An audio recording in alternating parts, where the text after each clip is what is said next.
Bienvenidos a Agenda Económica, son las 8 de la mañana en punto y comenzamos esta edición AM. Gracias por acompañarnos a esta hora, 30 minutos y los dejamos informados con los temas más importantes que marcan las noticias en el mundo económico y de las finanzas. Comenzamos de inmediato con nuestro resumen de noticias y la selección de temas que hemos hecho para el día de hoy. Vamos a hablar, por supuesto, de los datos de desempleo que conocimos el día de ayer y cómo ha ido evolucionando el mercado laboral.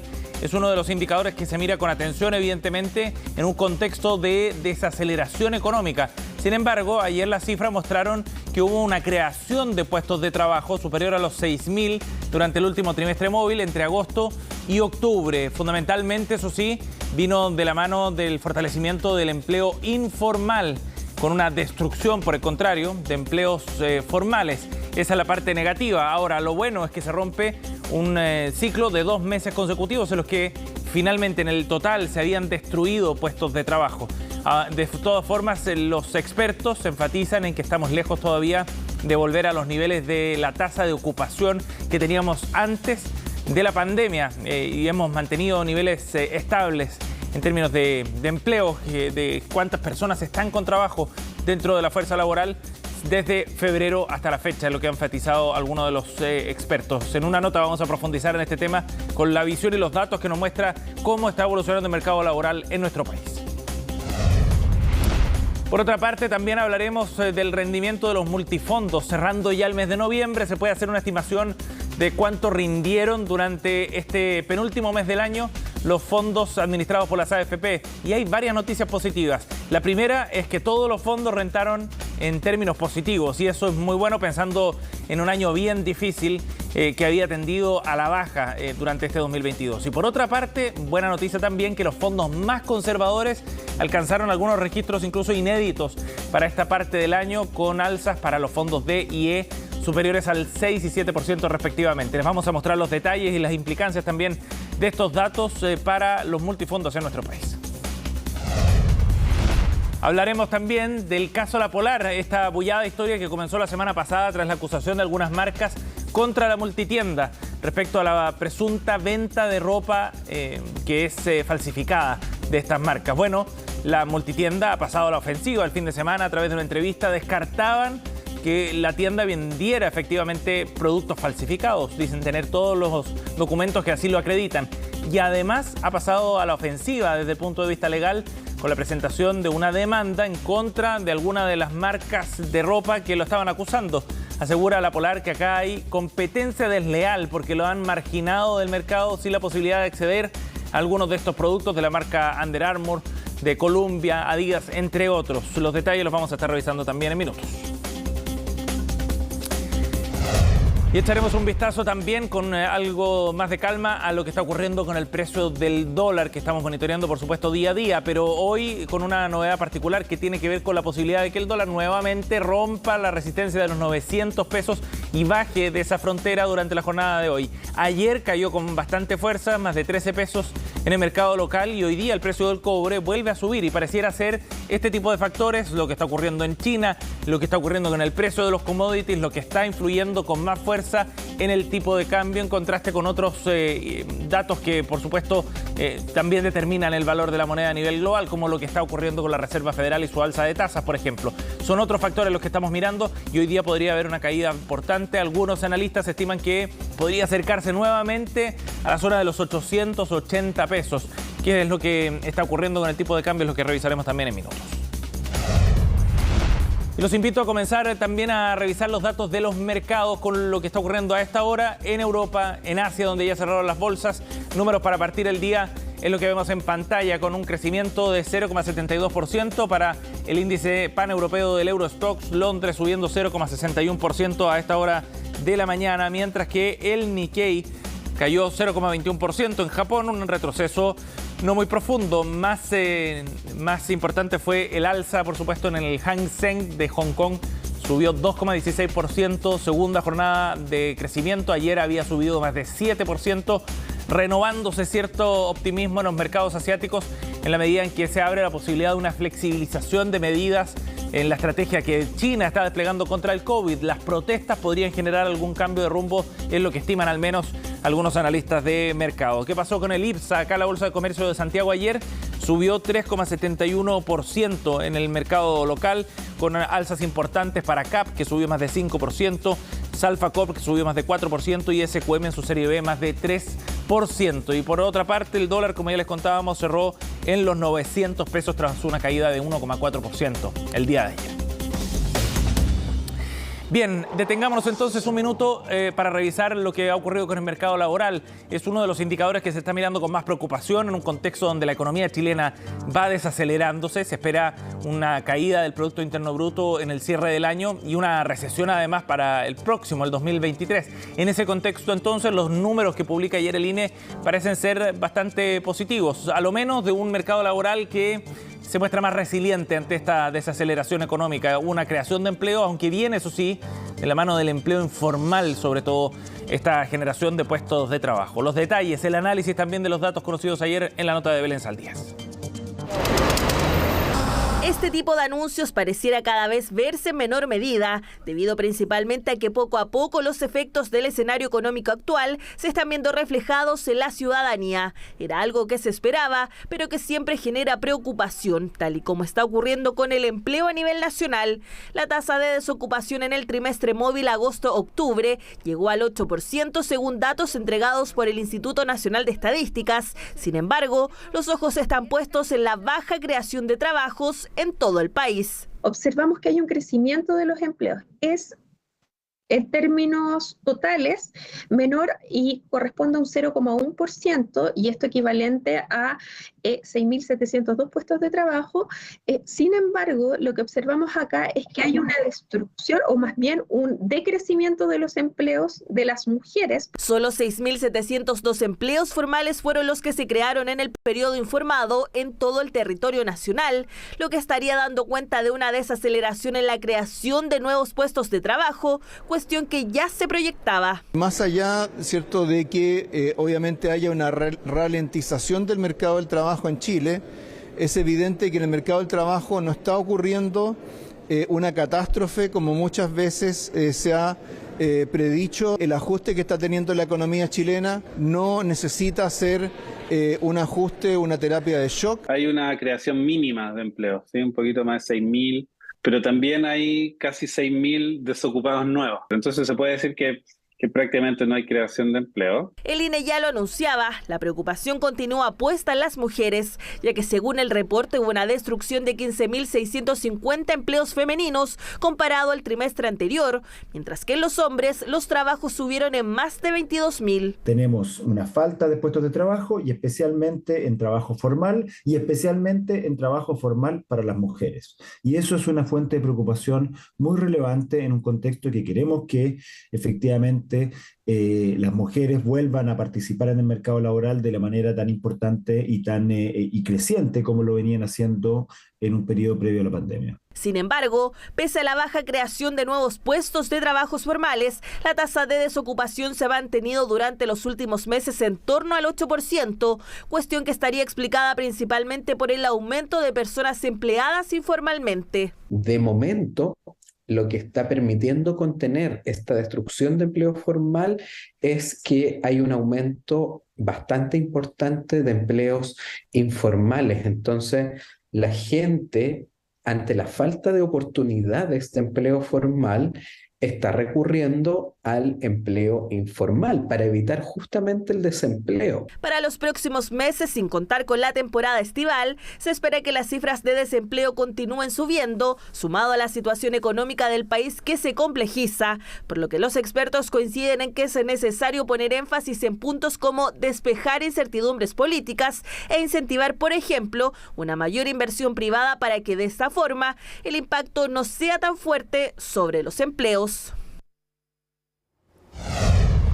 8,9. Finalmente hubo buenas noticias para los multifondos en el sistema previsional chileno. En el mes de noviembre, con los datos casi al cierre del mes, quedando solo un par de días hábiles, la tendencia es positiva. Vamos a revisar la siguiente gráfica, los buenos resultados que tuvieron los multifondos, afortunadamente, en un año que había sido en general muy malo. Ya veremos la fotografía anual, pero quedémonos con esto. En el mes de noviembre, miren ustedes el rendimiento del fondo E, fue de 7,25%, un fuerte repunte para el fondo más conservador de todos, el que supone menos riesgo, que había caído, eso sí, durante este año, pero que logra recuperar todo lo perdido durante el mes de noviembre. Es una buena noticia, sobre todo pensando en que quienes están más cerca de jubilar tienden a estar precisamente en este tipo de fondos. Y aparece como un dato además inédito, el selectivo E registra el mejor desempeño histórico entonces en este mes. El fondo D no lo hizo mucho peor, 6,27% de crecimiento para el fondo D, es el segundo mejor registro en su historia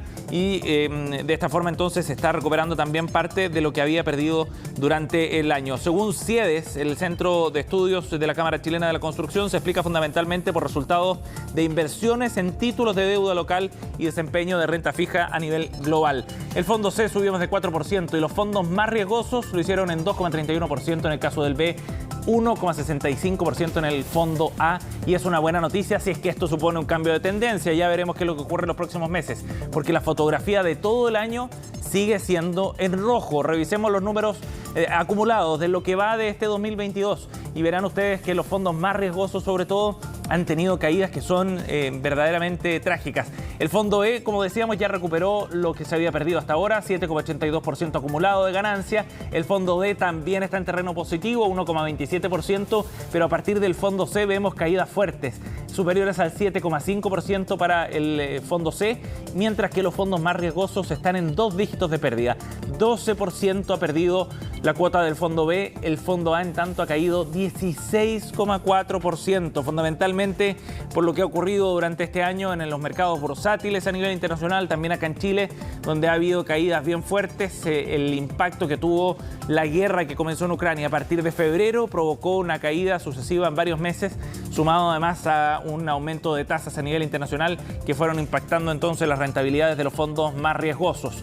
Es parte de la información que ha estimado CIEDES al cierre del mes de noviembre para el rendimiento de los fondos administrados por las AFP. Bien, 8,12, vamos a cambiar de tema. Hablemos también de lo que ha ocurrido con la Polar y esta demanda que ha presentado la multitienda en unas semanas que han sido bien turbulentas para esta compañía. Lo que ocurre fundamentalmente es que distintas marcas de productos de ropa deportiva, entre ellas Under Armour, Adidas o Columbia, demandaron o acusaron más bien a la Polar de venta de productos falsificados. Hubo diligencias por parte de Carabineros. El CERNAC también anunció la posibilidad de una demanda colectiva en contra de la multitienda, entre otros puntos que surgieron tras esta denuncia que se realizó la semana pasada. Pero ahora el escenario es distinto. La Polar ha pasado a la ofensiva y es la multitienda la que ahora está recurriendo a la justicia acusando a estas empresas de competencia desleal. Demandó a Under Armour, la marca de ropa deportiva, y también a Forus. Esta empresa, Forus, es un conglomerado que reúne distintas marcas como Columbia, Hush Puppies, entre otras. Bueno, lo que hace la Polar entonces es acusar competencia desleal, acusa que se vulneran las regulaciones que establecen la ley 20.169 en contra de las distribuidoras, y también acusa que hay compañías que han efectuado en contra de la Polar estas acusaciones y denuncias que son falsas, dice la multitienda. Descartan de plano que la ropa vendida sea falsificada. Lo que han explicado es que ellos están recurriendo a canales de venta directamente desde Asia a nuestro país, saltándose así a los distribuidores locales, y dicen que la competencia desleal viene por el lado de las mismas marcas porque no les venden a ellos, a la Polar, la ropa que solicitan. De esa forma entonces explican todo este enredo, la situación en la que se ha visto involucrada la Polar. La acción legal, según cuenta el diario Mercurio hoy día, tiene por objeto declarar que esta denuncia penal que presentó Under Armour no tiene antecedentes o referencias objetivas que dieran cuenta de estos delitos de los que se les acusa. Y por eso entonces es que presentan esta demanda, una suerte de contraofensiva legal, como decíamos, pues se ha acusado a la compañía de estos delitos, lo que ha significado también una merma desde el punto de vista de los productos que han dejado de vender y del daño a ojos de la clientela también de la multitienda. Veremos qué es lo que ocurre. Esto queda en sede legal, por supuesto, y falta muchos capítulos por escribirse en esta historia, pero por ahora la Polar es la que está pasando la ofensiva entonces desde el punto de vista legal contra estas empresas de ropa.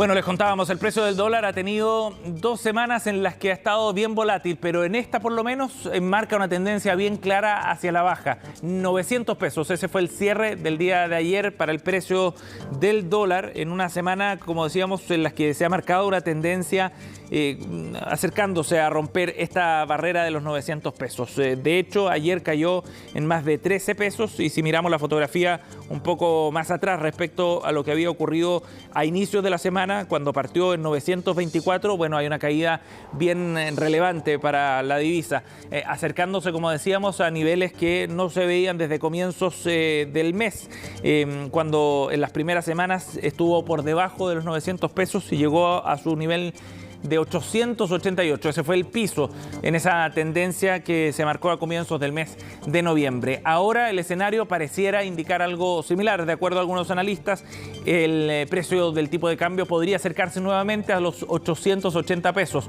influido fundamentalmente por lo que está ocurriendo en torno a China.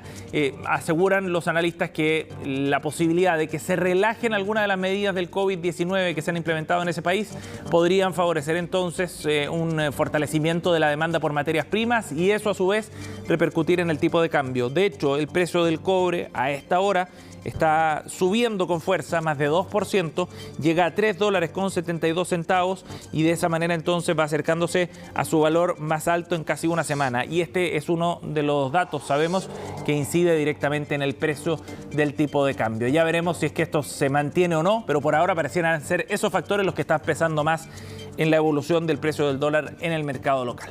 Bien, 8:17, pausa, volvemos de inmediato y seguimos con Agenda Económica.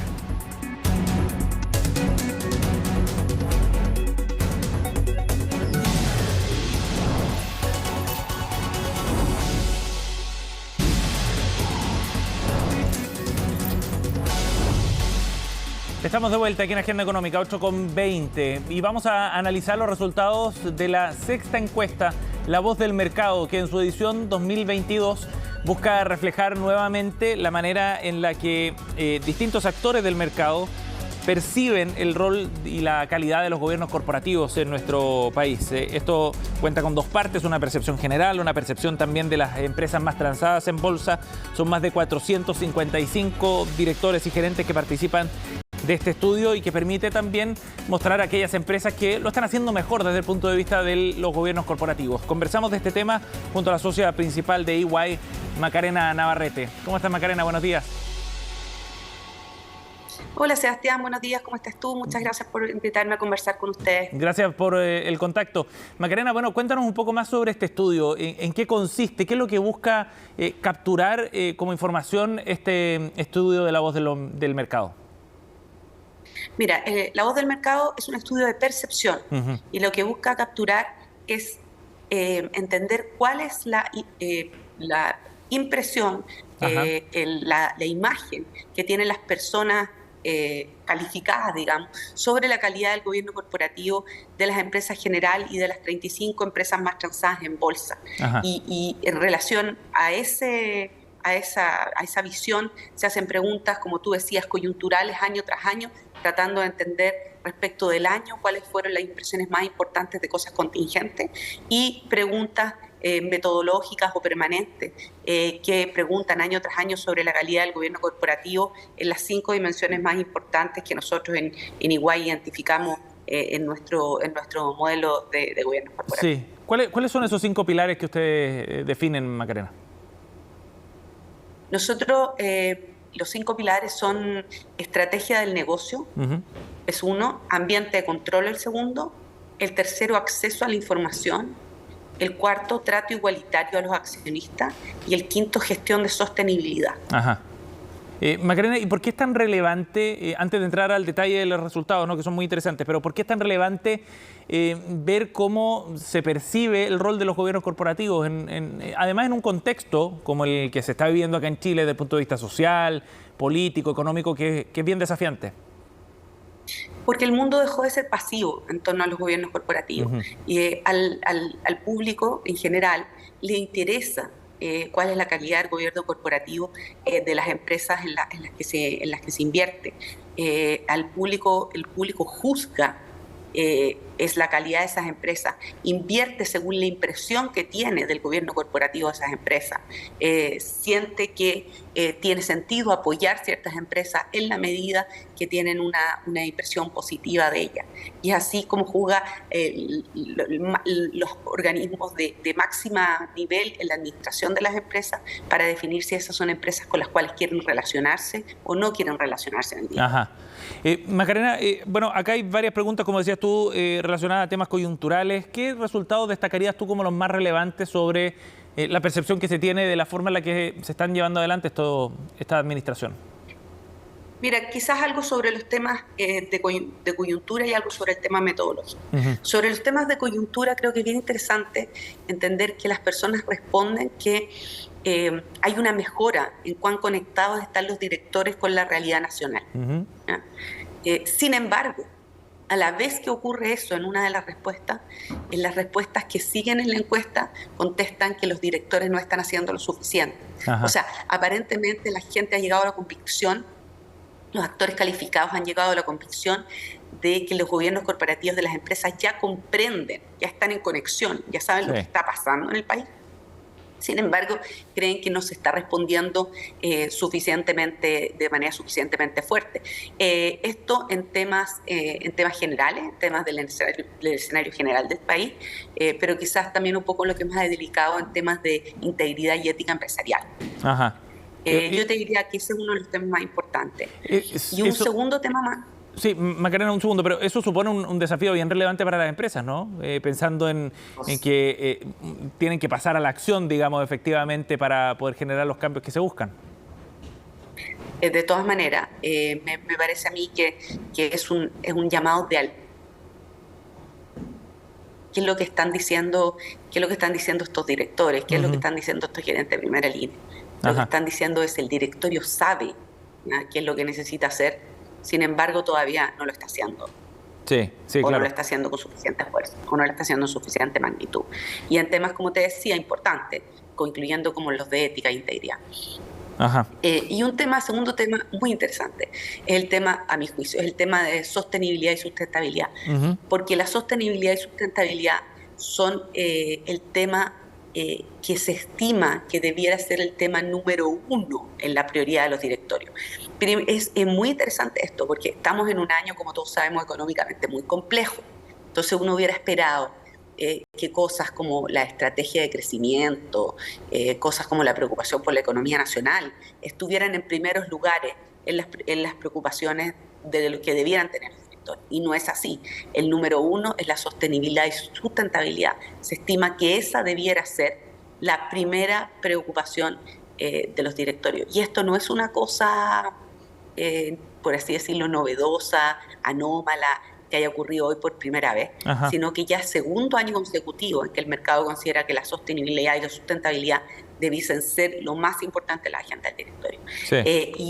Y en relación con sostenibilidad y sustentabilidad ocurren varias cosas más, ya que es importante también tener presente, y que junto con esto que se está contestando, también cuando se evalúa el pilar de gestión de la sostenibilidad, se produce una mejora. O sea, se dice los directores han mejorado en la gestión de la sostenibilidad. Sin embargo, la gestión de la sostenibilidad sigue siendo, de los 5 pilares, el peor evaluado. O sea, ¿cuál es el mensaje? La sostenibilidad es lo más importante, debiera ser la preocupación número 1. Se ha mejorado en la manera que se está gestionando esto, pero todavía es donde menos foco se está poniendo. Menos foco comparado con qué? Menos foco comparado con estrategia, con ambiente control, con acceso a la información, con trato igualitario de los accionistas. Y es bien relevante esto también pensando en que ya deja de ser el asunto de la sostenibilidad un tema anexo o satélite, digamos, sino que pasa a ser uno de los asuntos principales en el centro del negocio, digamos. Absolutamente clave. Absolutamente clave. O sea, la sostenibilidad llegó para quedarse, es lo central. Y es muy importante que no se esté manejando también, porque si uno pensara en este Chile, uno pensara de dónde venimos. Hoy día estamos en la era de la sostenibilidad, por así decirlo. ¿De qué era? Bueno, nosotros venimos de la era de gestión de riesgo. Esa era la que la era gestión de riesgo, los KPI financieros, de allá ven. ¿Ya? Y gestión de riesgo ya está en el número 6 de las prioridades de las empresas. O sea, ha caído. Y todavía sigue siendo el pilar mejor evaluado. O sea, por así decirlo, estamos como un poquito como que nos quedamos en el pasado. Sí. Estamos haciéndolo extremadamente bien en lo que solíamos ser y no lo estamos haciendo tan bien en lo que somos hoy día. Sí. Bien, Macarena, muchas gracias por conversar con nosotros para dar a conocer estos resultados y contextualizar también esta percepción que muestra la voz del mercado. Gracias por el contacto. Encantadísima. Gracias, Sebastián, por la invitación. Buen día. 8:28, gracias por acompañarnos. Cerramos Agenda Económica, pero en minutos comenzamos Noticias Express. Conferencia Soltop. Que tengan un buen día.